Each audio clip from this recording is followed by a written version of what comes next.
I drafted my students into a war, and some of them did not return home. Hear me out. The first time I taught the novel, The Things They Carried, which is about the Vietnam War era, I did okay, but I didn't introduce it well enough to get them really enthused about it. And it's such a great novel and so important that I wanted to make sure I did a better job the next year. So I was brainstorming, thinking about what I wanted to do. And my friend said, oh, we have an extra ticket to the Billy Joel tribute musical Moving Out or whatever. And I was like, are we eating afterwards? I'll go. But I wasn't that excited about it. But when they played Goodnight Saigon, I noticed the actors on the stage all showing leaving their hometown and then going to the war, and some of them getting injured. And I had a light bulb moment where I said, I'm going to draft my students. I'm going to print up draft letters and make them, half of the class get drafted, half of the class not. And they're not going to know who is getting drafted and who isn't. I won't even know. It'll be random. These kids need to know what it was like to watch people next to them get drafted with the possibility of never coming home.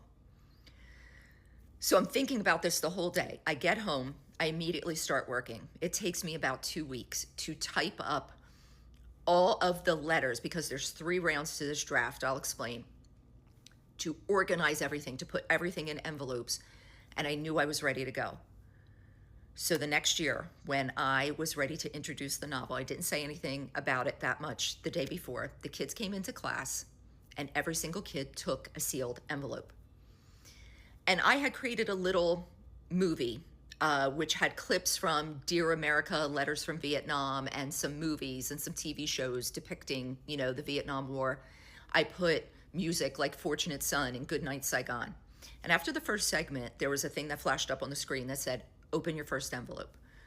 As the kids opened their envelope, half of the class had a draft letter.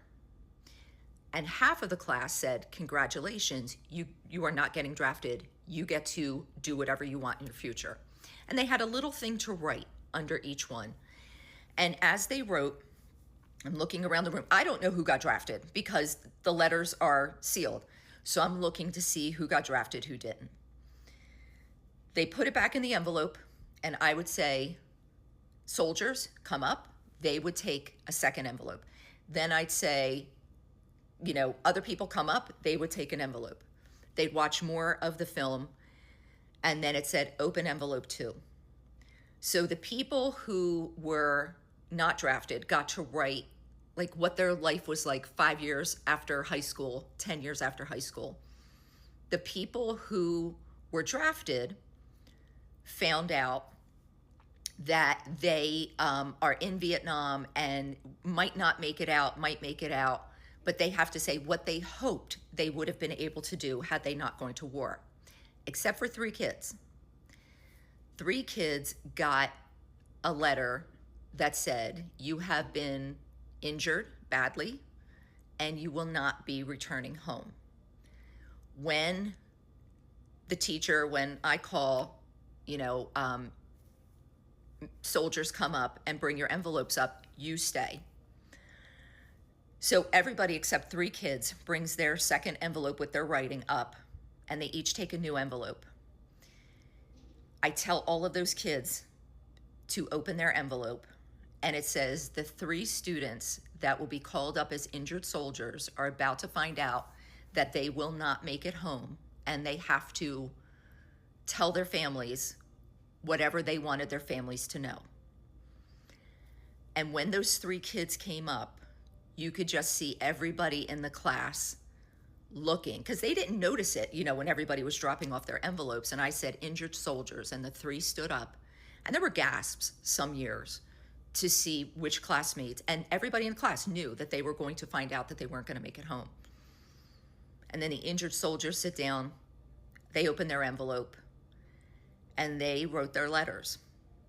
And it was so powerful and so connecting to these kids to feel like even a little bit, what it might be like to see somebody somebody sitting next to you in math class your whole life, and then getting drafted and going to war.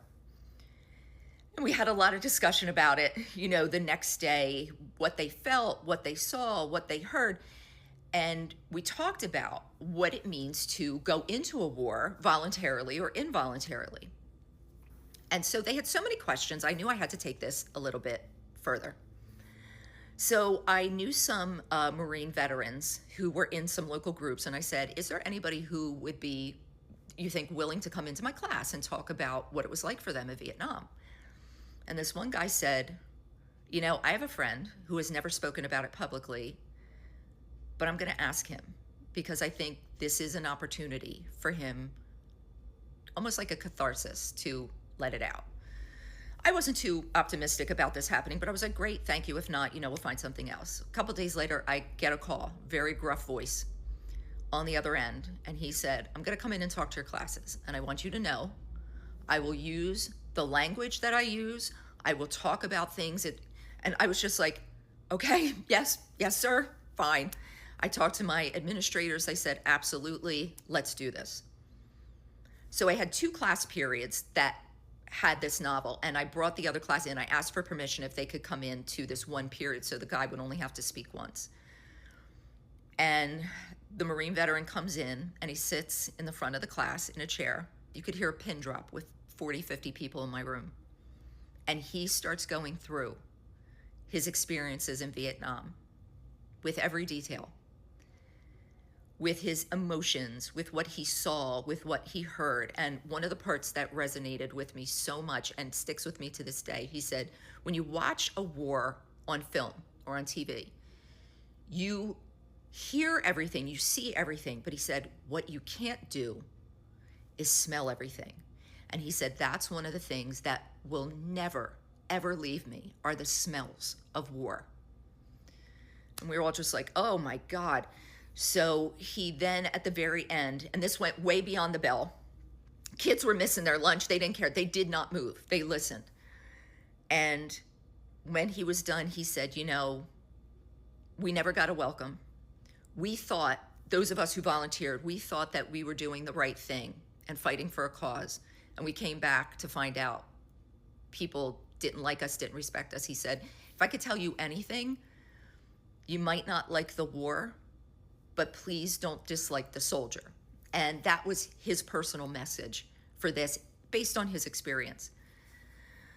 So my kids were so enthusiastic and so eager to read this book. Some of them read it twice before the unit was over. Many of them used it on the AP Lit test and did very well. So why am I telling you this story about this elaborate setup that I did for one novel? And all the time and attention it took for me to do that. Because I would not have been able to do that if I had a scripted curriculum. If I had a day-by-day, page-by-page, line-by-line, word-for-word script. And I know a lot of people deviate from it, but many people on TikTok are telling me, teachers, that their administrators look to see that they are saying the exact same thing on the exact same day. I would not have been able to be the creative professional that I was trained to be. They would have missed that entire lesson. And this is exactly what they don't want being taught in schools. This is exactly why they're coming after educators. This is why we need to be supporting our teachers now more than ever. And this, oh my God, if I'm being honest, I have not had a single history teacher that has felt comfortable enough to move outside of the curriculum. And thus all of the learnings about history that I had to learn on my own. The concept of standardized tests are meant to make sure that creativity is put so outside of the space of education so that way everybody can fall in line.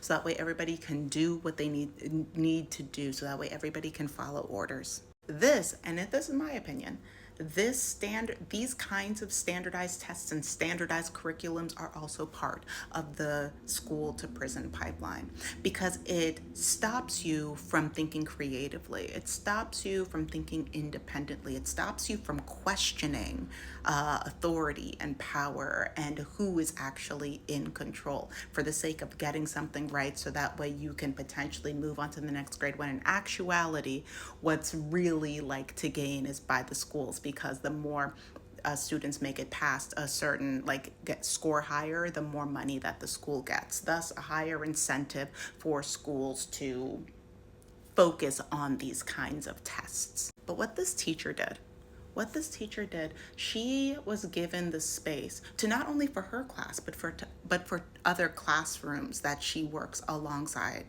to have a life-changing moment, to talk about the real impacts of history, to have somebody who is a living piece of history come in, speak honestly, vulnerably, for students to have an appropriate version of a very real experience that so many have had before. Live through it because they didn't actually get drafted, and then have the ability to have their mindset changed at such an early age as they are developing. Like, that has opened up an entirely new series of roads that these kids can now walk down into their adulthood. And that goes so far beyond just like academia. This is like, we're talking about roads of empathy, of understanding, of like, there are emotions, there are neurological pathways that are now opened up to that child because they have a very real, tangible piece of history. And people are out here, I guess I'm gonna be late to this thing. It's fine, this is more important. But now I lost my thought. Jeez, see, this is what happens. And this is going to be I got it back. This is going to be part of a much larger conversation that has been going on for most of the summer, where parents are talking about like, oh, well, you teachers need to be teaching my kid how to read, how to tie their shoes, and also you should be buying them school supplies, and you should be this, that, and the other. Meanwhile, the teacher's just like, I just want to teach your kids Spanish. And I give them homework. I need you to help them with their homework. Like, I can't teach them everything.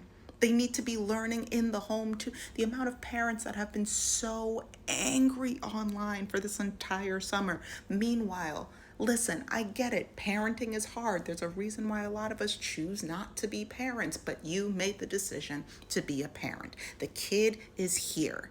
And for teachers like this to be able to do this level of work, because this isn't just like an interview series. There's books associated with this. I'm sure there were articles that were also associated with this. There were a level of critical thinking and deep understanding.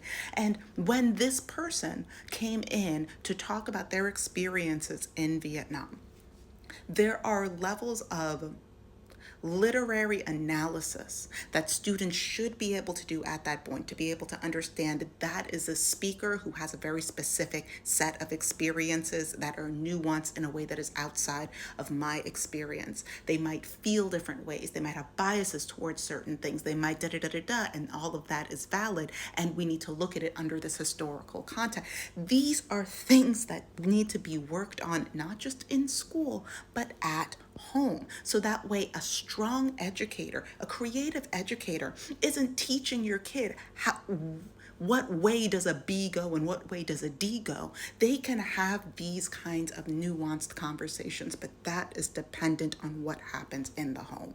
I take my hat off to this educator. I take my hat off to educators that are like this. I take my hat off to fearless educators. I take my hat off to brave educators, because thank goodness she's working in a school system that allows for her to have these kinds of conversations, but a lot of teachers aren't. They're going up against powers and like entities and corporations and big money, and they're just trying to inform the next generation of people to be the best kind of people possible. And a lot of them are doing it alone. And that's just from the side of the job. A lot of them are not just doing it alone, but like the amount of teachers that are living at or underneath the poverty line. And then they go into school, they're getting screamed at, belittled, whatever, by administration, screamed at, belittled, whatever, by parents, screamed at, little, but whatever, from students that they would like to teach, but they don't have the skills needed to be productive members of their community, aka classroom. But they still come in and they try their best. Are there bad teachers out there? Yes. Yes, there are bad versions of every kind of profession out there, and we need teachers. Some people might have had a bad experience with some or whatever. We need teachers. And teachers are leaving in droves because they are not being supported. They're not being supported to teach the things that are actually important. They're not being supported financially. Teachers are not being supported, and this is only going to cause more problems for the upcoming generation of kids that are supposed to learn how to think critically, but guess what? They're just going to learn how to follow orders, how to stick to the plan. Whose plan? Big question. We know the answer to this. These are my thoughts, though. These are my thoughts. Feel free to leave yours in the comment section. Don't forget to like, share, subscribe. And for all of the other ways to join the conversations that I'm a part of, go to the description. Stay safe out there, y'all. Okay, now I'm late. I gotta go.